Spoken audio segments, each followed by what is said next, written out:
Hey, it's Sandra. Welcome to another episode of Asexualise, My Asexual Life. There's a place to be for education about asexuality. So subscribe and hit that bell icon right now. So have you ever had a dream in life that seems so big, maybe even impossible to achieve, but you're going for it anyway? Well, that's what my situation is. So I started this channel back in 2015 to help asexuals with love, life, confidence, dating, and relationships so you can truly ace your life. Something that I still do to this day. We're now in 2023. But my mission is bigger than just that. My mission is to get asexuality recognized as a sexual orientation in its own right throughout the globe so that no asexual has to live in fear of ridicule ever again. This means I need to get through to heterosexuals, which are the main sexual orientation still in the world. Asexuality is part of the LGBTQIA, the A part of the acronym.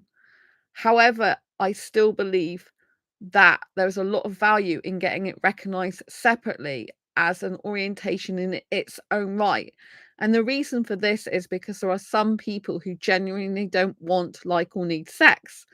Now, lesbians, gays, bisexuals, they still experience sexual attraction, just not in the same way as the heterosexual population does, which is the majority population. So LGBT are minority, and that's how come asexuality is part of the LGBT plus acronym, because we're a minority sexual orientation. But ours is based on a lack of sexual attraction, whereas the others, part of the LGBT acronym, aren't. So therefore, we deserve recognition in our own right.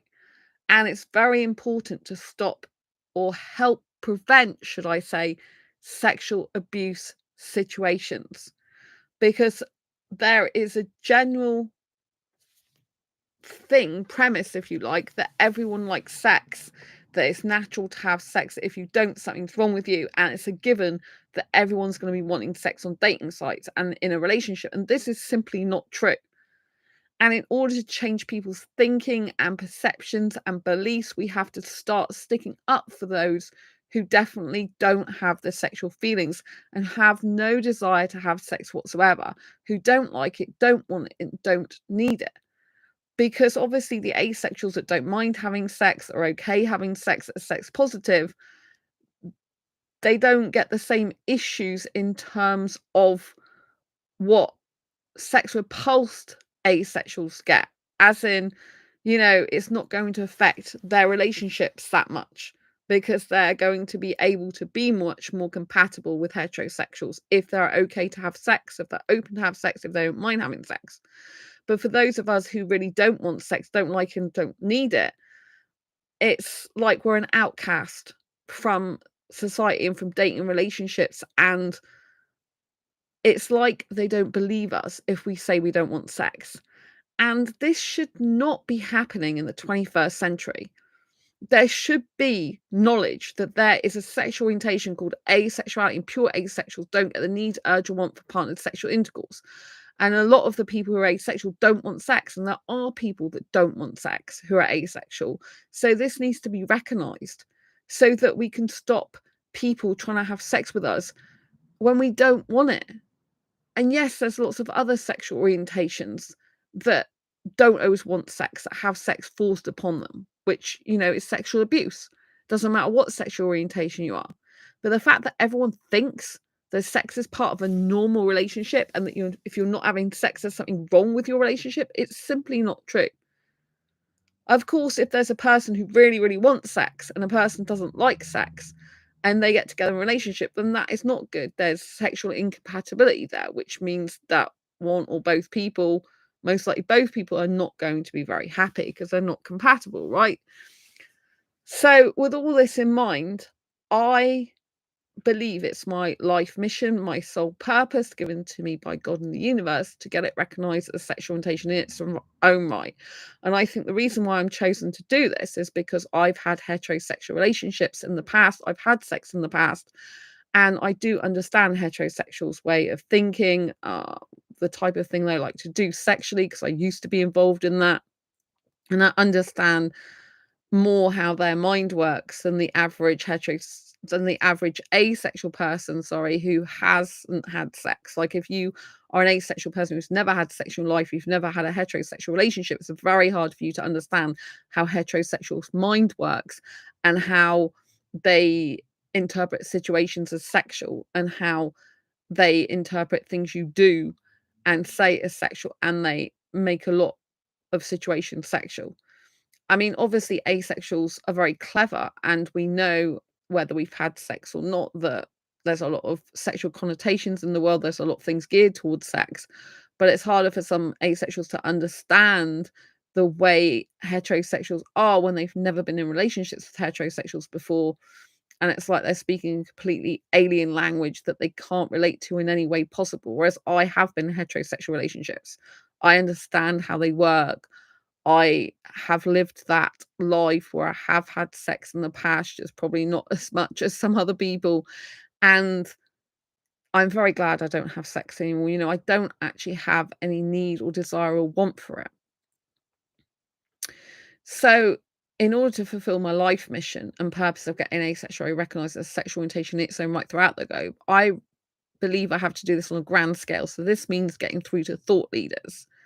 The people that are at the top of the societal leadership of the world, the ones that are looked up to by lots of people around the globe. So that is why this year I joined a company called bLU Talks, and I decided to do public speaking course with them because I wanted to get asexuality recognized globally, like I still do, and that requires me to have a louder voice to be able to do more speaking on asexuality in person and virtually, and to be able to spread the word of asexuality to a lot more people in the entrepreneur space and to business owners and all this type of thing, so they can understand how important it is to have diverse knowledge of diversity, you know, how important it is to be inclusive of different types of people, and how it's important for them to understand it could be a mum, a sister, a brother, a neighbor, a work colleague that is asexual also. And if they don't have a knowledge of asexuality, then that's going to hinder their connection to other people if they come across someone who's not keen on sex or doesn't want to talk about it or shies away from it. You know, we can help make the world a better place together by understanding that asexuals are real and exist. So therefore, if you've got a family member or someone you know who's very different around the topic of sex, then you know probably they're likely may be asexual. And by watching channels like this, by educating people on podcasts and through the media and through doing talks, you're more able to see that asexuality is true, it's real, it really exists, and that it could be one of your family members or someone you know that's asexual. And that matters, right? Because you want to be able to help the people you love and care about the most in life. You can't help someone if you don't understand them. And if you don't understand them, there's a disconnect between you and them where there doesn't have to be. So, with this in mind, when I joined bLU Talks speaking programs, I actually bought a speaking package, well, a couple of speaking packages. One has got 3 online speaking programs called the Speaking Program 2023, the TEDx Program 2023, or TEDx Masterclass, it might be called. And there's an speakerpreneurship, sorry, masterclass. That's an all-in-one authorpreneurship, speakerpreneurship. So that's a lot of classes. And then we have some live training and we have networking every month. We usually have extra training sessions as well. So there's lots to do. And one of the other packages I bought involved a trip to Oxford University to basically be a speaker at the university for bLU Talks. So they don't pay for my accommodation or travel. I have to pay for all that. And I am speaking at Oxford University for bLU Talks. This is a no-fee talk, so I don't get paid for it, but I get the exposure of helping asexuals to have a voice. And I also get the pleasure of inspiring lots of people on how they can reinvent themselves to become their future self. And this is what my talk's going to be about: how to reinvent yourself to become your best future self. And so I have to remember my own life story, which may sound easy because it's my life story, but there's a lots of different twists and turns to my life. And I have to pick the most relevant out to be able to do a talk about it and give action steps at the end in 20 minutes or less. So it's quite a big task. I'm used to being on this channel ad-libbing. I'm not used to structured talks. So that is a lot more harder and difficult for me. So today is now Saturday, and tomorrow is going to be Sunday, the 22nd of October, when I'm going early in the morning on a train to Oxford. And I'm staying in the Premier Inn for 2 nights. And on Monday, the 23rd of October, is my actual asexuality talk. Well, I say it's an asexuality talk. It's actually how to reinvent yourself to become your future self. But it's got asexuality as a big part of my life journey mixed in with my personal story and how asexuality has literally transformed my life. For example, I couldn't talk about sex when I first started this channel with anyone apart from a past boyfriend. I had to really get out of my comfort zone to be able to talk about my past sex life. And now I can talk about sex and masturbation like I'm drinking water, basically, which, yeah, that's kind of funny. And I couldn't be in groups and be comfortable. I've had social anxiety for years, and I wasn't comfortable in groups. I felt lonely, left out, very difficult. I'd avoid groups as much as possible, only be one-to-one with people. And then in January 2015, before I started this channel, October 2015, I put myself forward to organise an asexual meetup, and there was me and 2 girls that met up, asexuals, and we had the time of our life. It was fantastic, and I've been holding asexual meetups in my city ever since, and people come from all over the UK to them. So this is a huge achievement. This has really changed my life, being able to get over social anxiety so that I can have people come to my meetups and organize meetups. It's just incredible feeling. I'm okay in groups now, going out. I can dance on my own as well. Over the years I've done this channel, you've probably seen me being braver and braver in what I've done. Yes, some of it is in pursuit of the Indian soulmate that I've never met in this life, and maybe I never will, but that's okay. I've had some fun along the way, even if I don't. But I would like to meet my Indian soulmate one day. I think I deserve to meet a good guy for me. I believe he is a good guy out there somewhere. Somewhere.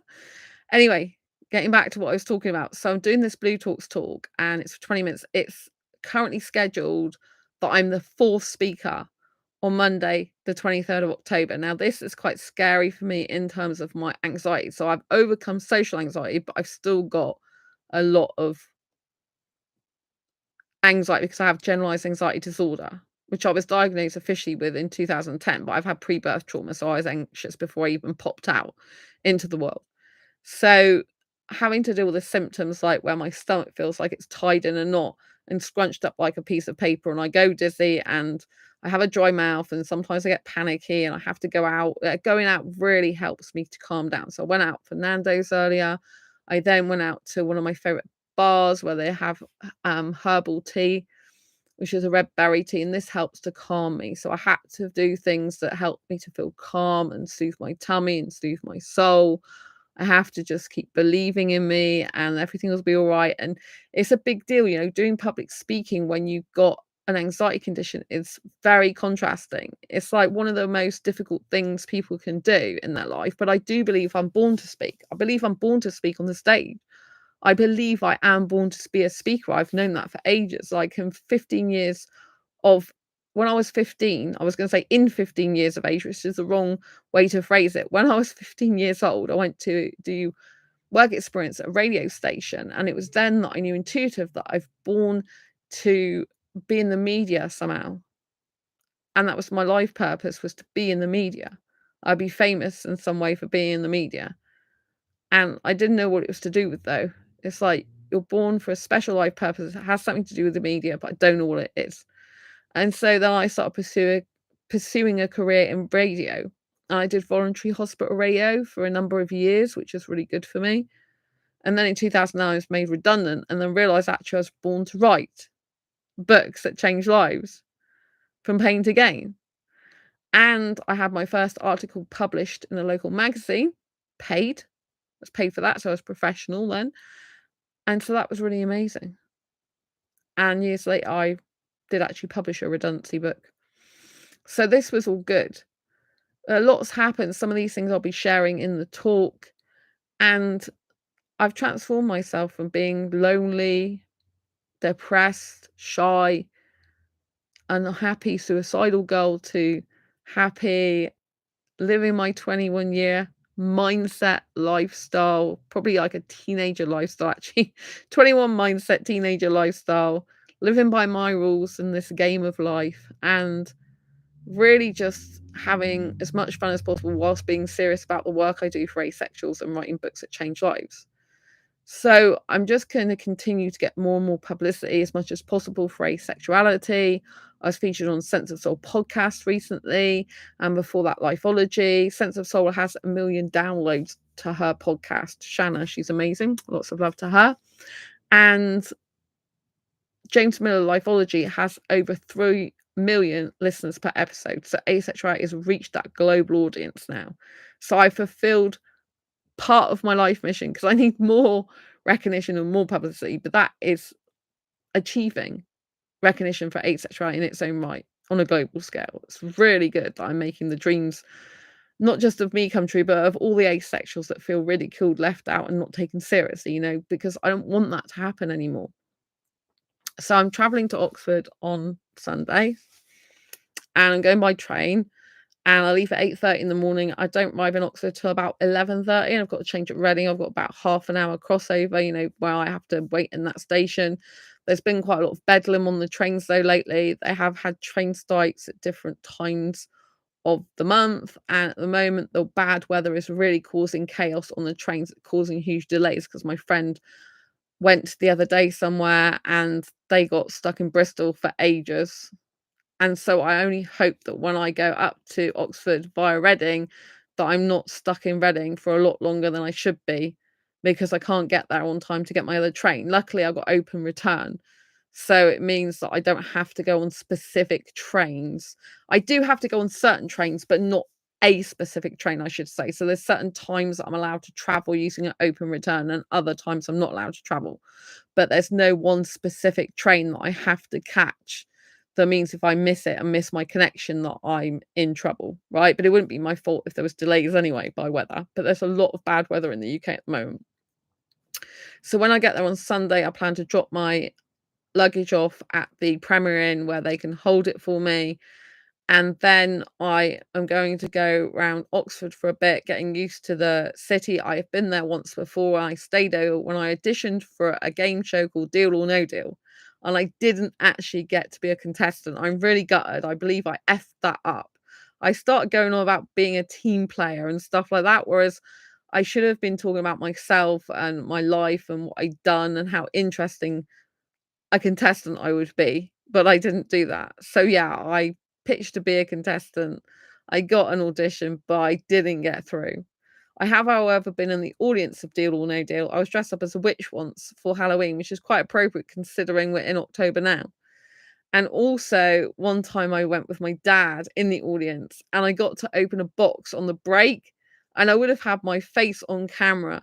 But that time they were investigated for fraud, for falsifying prize winners, and therefore my box opening was never shown. And I was so gutted about that. Not many people know that, but I was just so gutted because mine was the box that the person chose. I'm like, why me? Why can't it be shown on TV? I would have loved that. But yeah, that was a Channel 4 program. I have been on Channel 4 though years ago, debating Big Brother and saying that it's not good because of all the sex stuff that's included in the content of it. And that was before I found out I'm asexual, and that was a live studio audience. That was an incredible experience. Being Channel 4 with Christian Guru Murphy as a host. It was called The TV Show. It's only on once a month. And I really enjoyed it. I actually got invited by a guy to go to a nightclub afterwards, but I didn't know the guy, and I'm like, no. I do actually love nightclubs, but that time I was more shy about nightclubs, and I don't really want to go with a stranger who I don't know, right? But anyway, it was nice, I guess.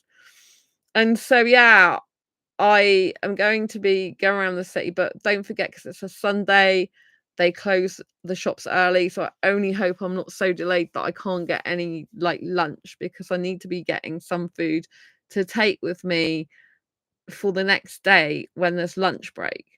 And my talk is right before the lunch break. So I'm due to be the fourth speaker at 10 past 12. That's 10 past midday till 12:30. It's one of the most difficult times to do because everyone's waiting for their food and is hungry.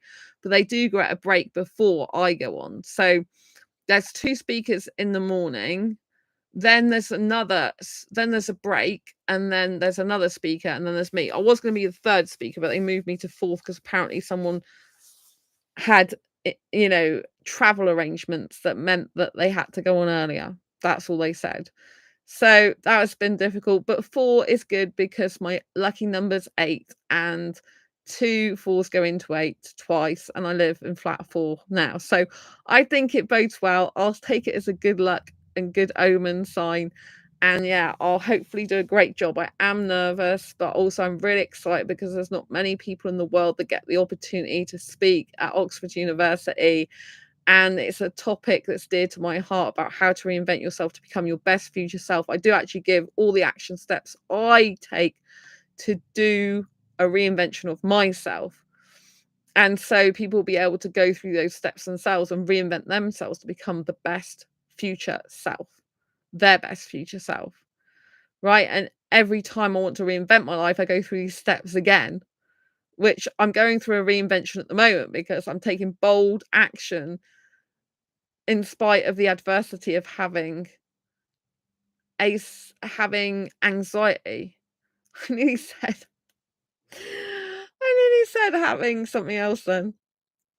Um, so yeah, because it's hard. It is hard when you're up against yourself, the fear and stuff. So, but I do believe I'm born to speak. I do believe it's something I'm meant to do. I think it's a fantastic opportunity. I'm also really excited about it at the same time. The people behind bLU Talks are really lovely. The guy who runs it called Corey Poirier, he is amazing. He's a multiple times #1 best-selling author, multiple times TEDx speaker. He speaks for a living, so he practices what he preaches. He's very ethical and moral, got high values, and there's a great team behind him that put all the work into the events. And there's a lot of other speakers going to be there. And so it's going to be great. They're really nice people. They're very friendly. They're very kind and caring. So it's a nice, supportive environment to do talking in. And I've been invited to be a keynote speaker at a Be and Become Summit in December the 14th. It's a virtual summit, and to do a 20-minute keynote talk, which I'm going to use my Oxford University talk for as a basis. So yeah, and it's crazy because I haven't done my Oxford talk yet, and already she wants me to do a talk for her.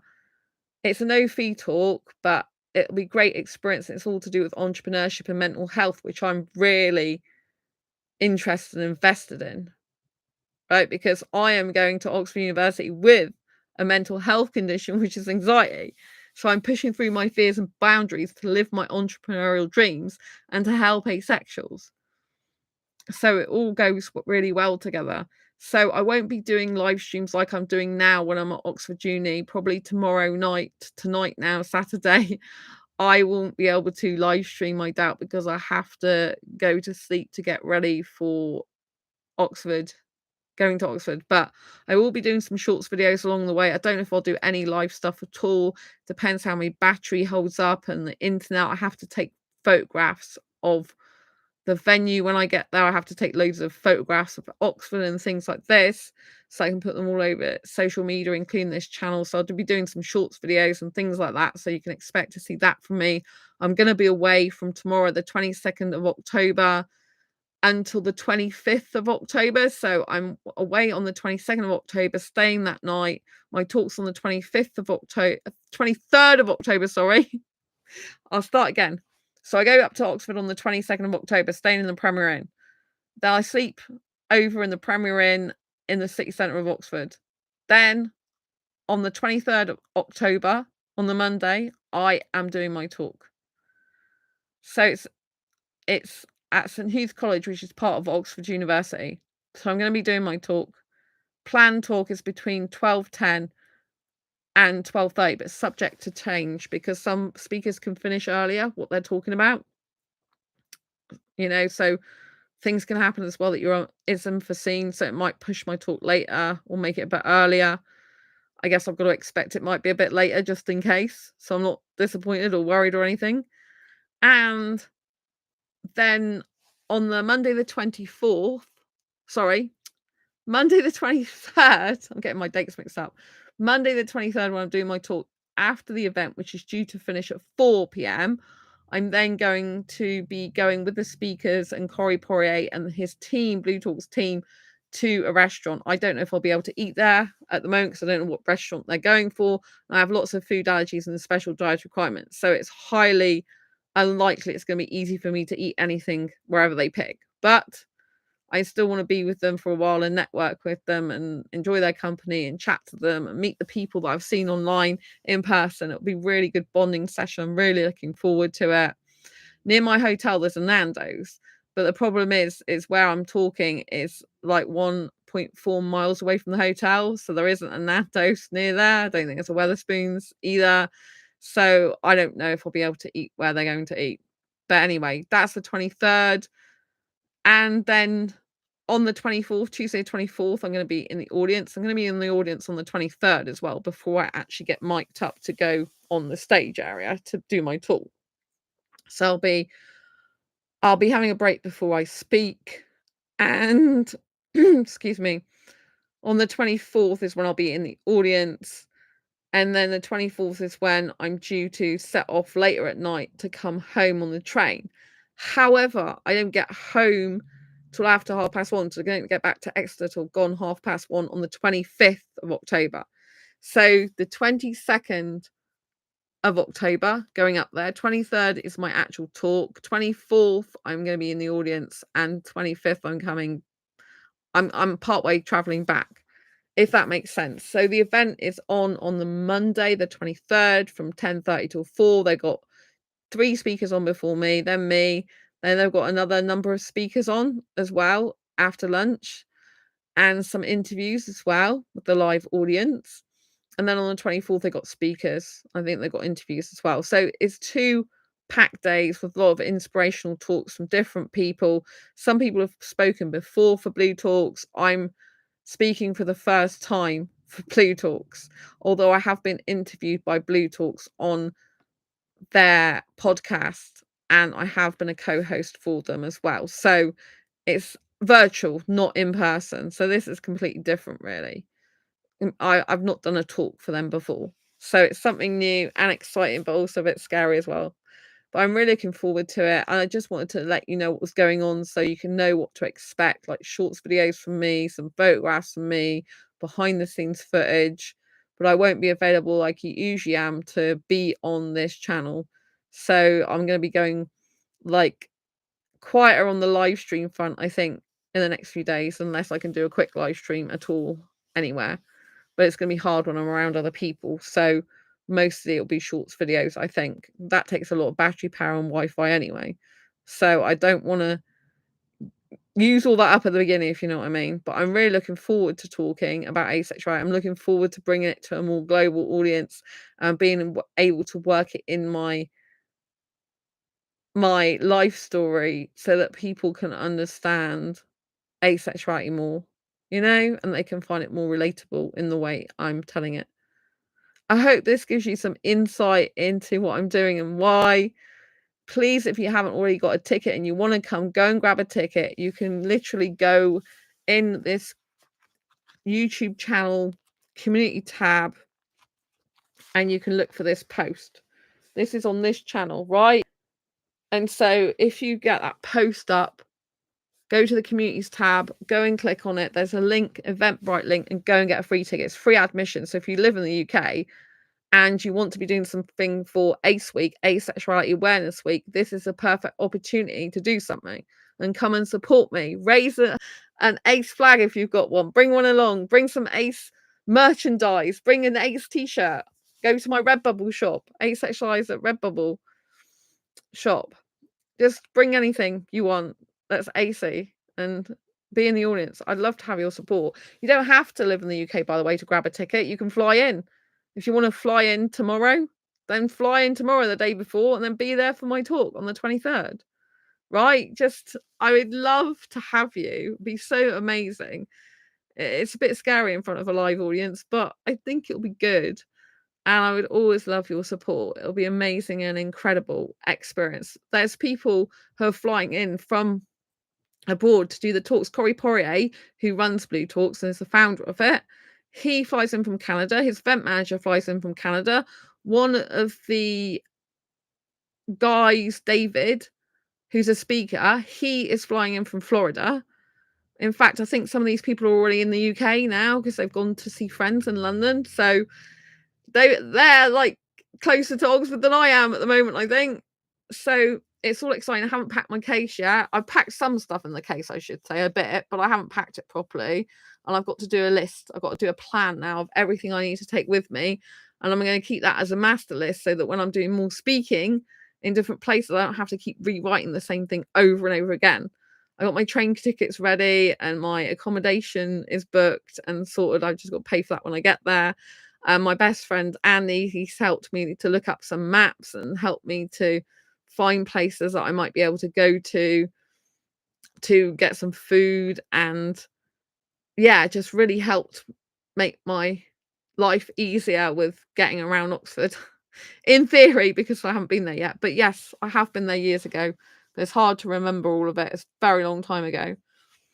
So I'm looking forward to a trip to Oxford. It'd be nice to get out of Exeter and be away somewhere different for a change. I haven't been away for quite a while. Like, I think the last place I went to on a day trip was with my best friend to like a zoo type place. I did do footage of that here. Before that was my Disneyland Paris trip back in May. So that's quite a long time ago.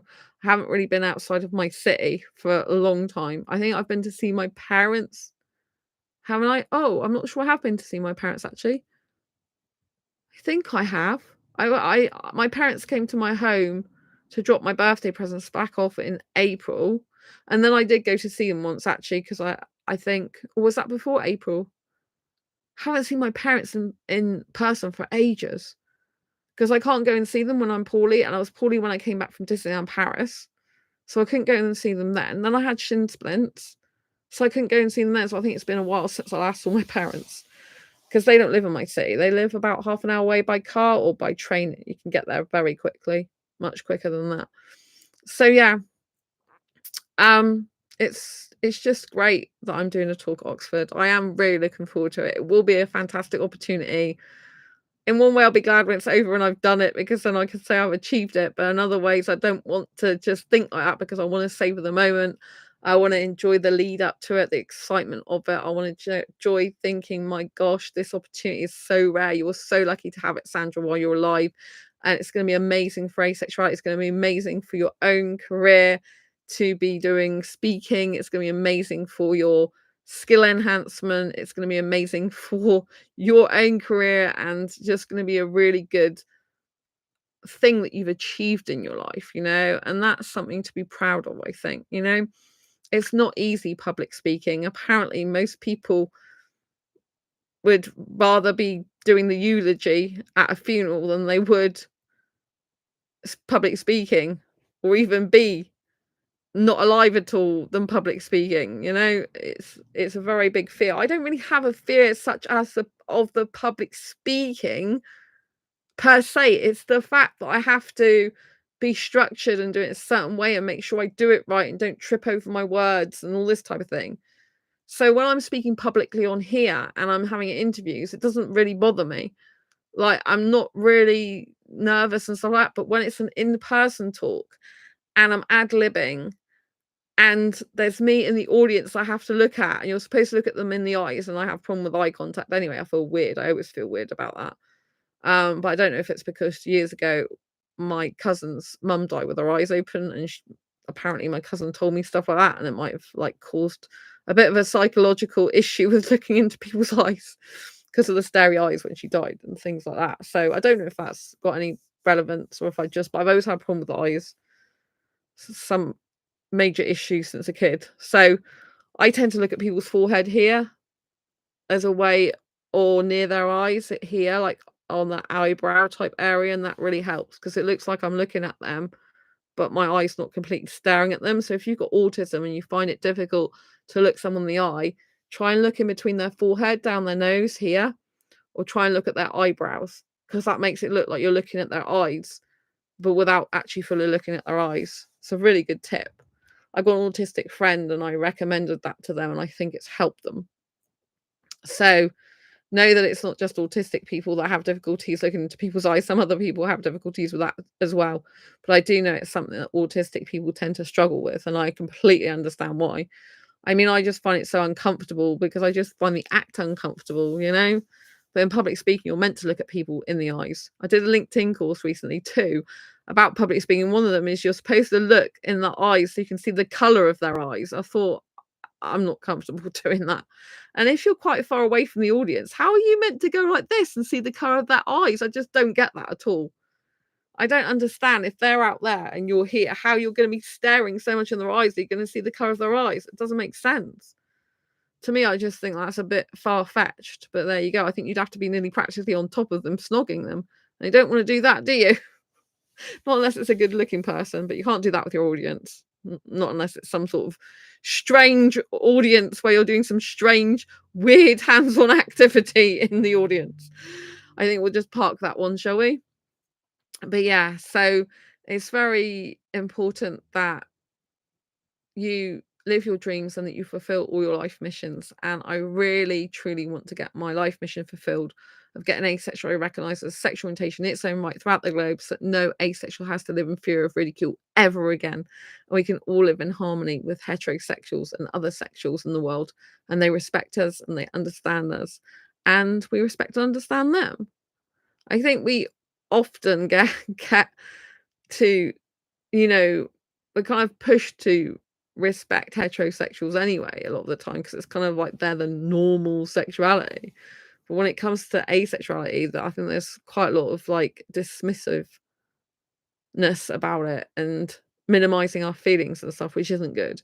So I hope we can live together in harmony with heterosexuals in the future, and that they take us seriously and they go on dating sites and are like, oh, what sexual orientation are you? Asexual? Okay, tell me how that is for you. And if they don't want sex, or if they're okay with not having sex, then that might be an option. But if not, and they really need sex and want it, and you're a sex repulsed asexual, that's not going to work, is it?